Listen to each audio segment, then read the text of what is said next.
Nous sommes très heureux de vous retrouver sur Medi 1. Soyez les bienvenus dans l'invité de la rédaction.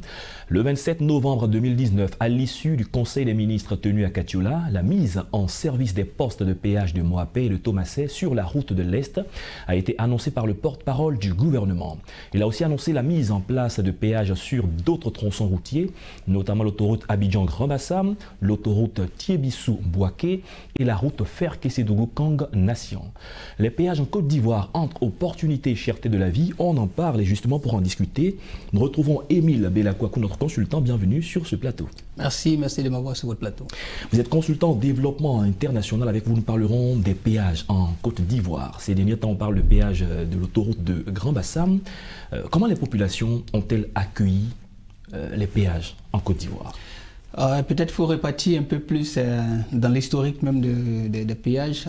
Vous savez, un peu plus tôt, pour faire un peu d'histoire, les Romains, grands constructeurs de ponts, ont estimé à un moment donné qu'il fallait, pour tous ceux qui utilisent les ponts, payer un droit qu'ils ont appelé donc le pédaticon. Le pédaticon qui vient donc, qui estime le pied sur le pont. Et donc ce droit-là devrait en quelque sorte servir à renforcer, du moins à améliorer les fonds. Et donc la plupart des États, au fil du temps, donc, ont adopté cette procédure-là. Et pour le cas de la Côte d'Ivoire spécifiquement, contrairement en tout cas comparativement à certains pays comme par exemple le Ghana, ça remonte un peu plus, ça date un peu plus récemment, on va dire en 2013, où l'État de Côte d'Ivoire a essayé de s'approprier donc ce mécanisme, j'appelle ça mécanisme parce qu'on verra plus tard que oui, ça permet donc de pouvoir mobiliser des ressources. Donc a essayé de s'approprier donc ce mécanisme pour pouvoir mobiliser des ressources. Et donc cette approche de manière générale, vue de cette façon en tant qu'instrument de mobilisation des ressources est bien appréciée des populations. Par contre, quand on revient sur les tarifs qui sont fixés, c'est en ce moment-là que, exactement, c'est en ce moment-là que le problème se pose. Comment les populations appréhendent cela? Je crois que c'est diversement apprécié parce que bien évidemment les tarifs qui sont affichés ne sont pas forcément du goût des populations et c'est là que le problème se situe. D'accord, et certaines personnes de la population estiment que depuis le temps du père fondateur de la nation, il n'y en avait pas, on a fonctionné ainsi, et pourquoi maintenant? En tant que consultant, quel est votre regard sur ce genre de questions? Oui, du point de vue du développement, d'approche de développement, on estime que c'était un moyen, c'était une source de revenus pour l'État de Côte d'Ivoire. En termes de chiffres, si vous permettez, certainement. Selon le rapport, en quelque sorte, le rapport de fonds d'entretien routier, donc qui est chargé, l'organe donc de tutelle, donc qui est chargé donc de gérer les péages, et son rapport de 2018, 2019 et 2020 estime autour de un peu plus de 13 milliards pour la seule année de 2018.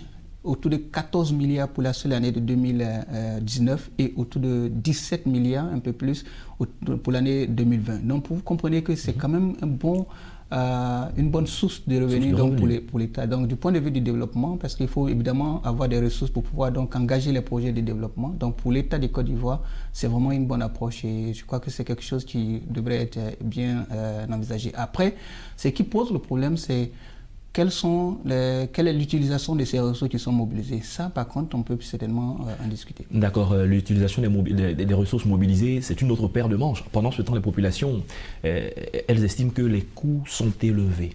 Est-ce que les populations ont raison aussi de le dire ainsi? Oui, après, vous savez, quand on est obligé, ou du moins quand on est amené à sortir de l'argent de sa poche, c'est pas forcément tout le temps que ça plaît. Mais après, il faut comprendre que c'est de bonnes guerres. Il y a le taux d'inflation, tout augmente sur le marché, les revenus des populations sont pratiquement aménagés. Donc, il y a forcément un challenge qui se pose, un défi majeur qui se pose au niveau des populations. Donc, les coûts, pour parler en tant que citoyen, en tout cas pour le cas de la Côte d'Ivoire, citoyen ivoirien, je crois que c'est vraiment très discutable.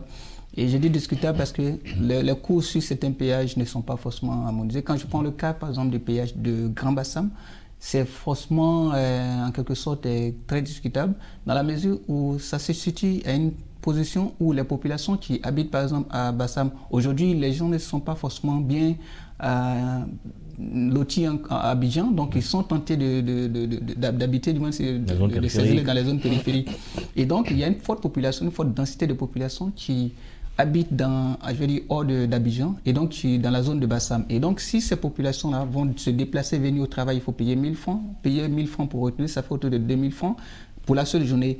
Et quand vous multipliez ça par mois, ça fait un très bon montant. Donc, de ce point de vue-là, c'est vraiment très discutable. Ça pose problème dans ce sens-là. D'accord. Lors de l'inauguration du péage de Grand Bassam, le ministre Amédée Kouakou a dit ceci: pour qu'on puisse aisément financer la route, il faut accompagner et commercialiser la route. Ceux qui prennent la route doivent pouvoir payer un droit d'usage. C'est ce que vous disiez tout à l'heure. C'est ce que je disais d'entrée de jeu, c'est un droit d'usage ou un droit de pied pour utiliser donc le thème antique. Donc il y a forcément nécessité de payer parce qu'après, vous savez, l'État, c'est pas une entreprise, l'État n'a pas une entreprise en soi, l'État mobilise ses fonds à partir donc de contribuables et les populations, elles sont donc constituent donc le contribuable.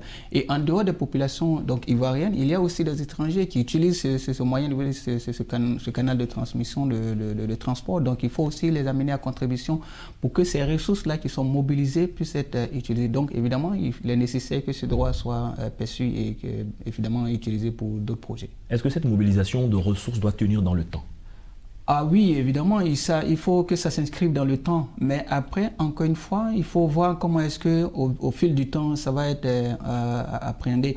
On a parlé tout à l'heure du cas de Bassam. Est-ce que pour le montant qui a été fixé, est-ce que ce montant doit être en quelque sorte maintenu jusqu'à une longue durée? Ou peut-être que parce que le projet, il est encore, ça vient d'être ouvert, donc le projet il est encore nouveau, est-ce qu'il faut peut-être l'utiliser, l'exploiter sur un temps, et puis après ce temps-là, peut-être voir comment est-ce qu'il faut réduire cela pour que quand même une bonne population puisse même être, je veux dire, satisfaite. Parce que n'oubliez pas, je le dis chaque fois que je suis interpellé sur ce sujet, du moins je dois intervenir sur ce sujet, le développement c'est fait par et pour les populations. Et donc quand vous menez des actions en faveur des populations et que ces populations en faveur de qui ces actions sont menées ont tendance à ne pas être satisfaites, il faut à un moment donné faire un repli et puis se reposer la question. Et je crois que le gouvernement qui travaille donc pour la population en est conscient et puis prendra certainement les mesures dans ce sens-là. D'accord, pour que la route enfin soit profitable, les péages soient profitables à la fois à la Côte d'Ivoire et à toutes les personnes qui vivent en Côte d'Ivoire, quel est le juste milieu qu'il faut trouver? Parce que bien des fois, une bonne partie de la population veut tout ce qui est gratuit. Alors que, comme on le dit, ce qui est gratuit est quand même payé par d'autres personnes. C'est le paradoxe parce que on veut, quand on est un citoyen d'un pays, on veut tout et son contraire à la fois. Donc on veut qu'il y ait plus de voies, mais en même temps, ce qui permet de construire les voies, on ne veut pas. On veut qu'il y ait plus de ponts pour faciliter donc la circulation, mais en même temps, ce qui permet de construire les ponts, on n'en veut pas. Donc il y a effectivement ce paradoxe-là. Mais après, ce qui est important, c'est qu'il faut savoir faire le juste milieu.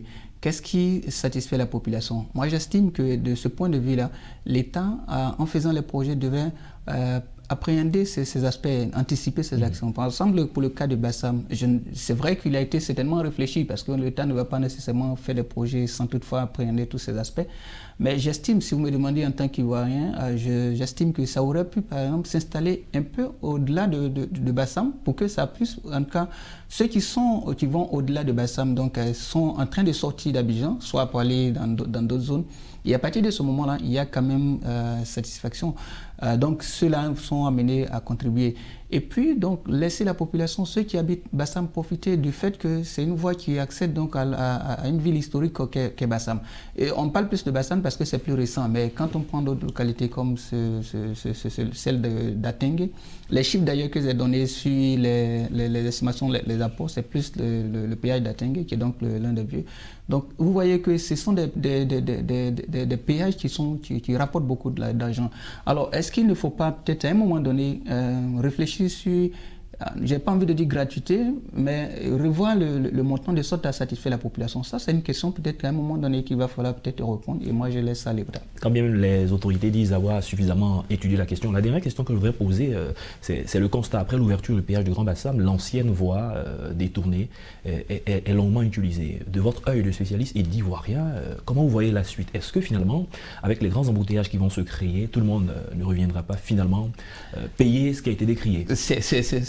c'est tout évident, parce que de toutes les façons, quand l'État a souhaité que demain ça déterminer le qu'à autoriser que le montant soit payé, qu'il soit payé pour accéder au pont, tout le monde s'est rabattu sur l'ancienne voie. Et de ce point de vue, il y a eu beaucoup d'embouteillages, des bouchons, des longues heures d'attente. Alors, qu'est-ce qui va se passer? C'est que les gens vont se dire, bon, écoutez, plutôt que de passer 1 ou 2 heures à attendre dans le bouchon, moi, je préfère payer 1000 francs. Et donc, ça va revenir à la même chose. Et finalement, on aura des embouteillages même au niveau du péage, finalement. Je crains qu'il y ait des embouteillages, forcément au niveau du péage. Il y a cet adage-là qui dit qu'à Abidjan, quand tu parles le cas du troisième pont, il y a aux heures au pont HKV, il y a embouteillage partout, à toutes les heures, sauf sur le pont HKV. Pour dire simplement que les gens ne seront pas forcément trop enthousiastes à aller sur le péage de Bassam, parce qu'évidemment la voie principale, donc la première voie va rester donc à utiliser. Donc il y a forcément moins de risques qu'il y ait une forte affluence sur le pont. Mais après, ça va forcément rentrer dans les habitudes et puis bon, ça va passer certainement. Merci Émile Belaïkokou. Nous avons eu le plaisir à échanger avec vous sur les questions de péage en Côte d'Ivoire. Merci de votre présence. C'est moi qui vous remercie de m'avoir et c'est tout un plaisir chaque fois d'être ici sur votre plateau. C'est la fin de cette émission. Merci à tous de l'avoir suivi. Bonne suite de nos programmes sur Medi 1.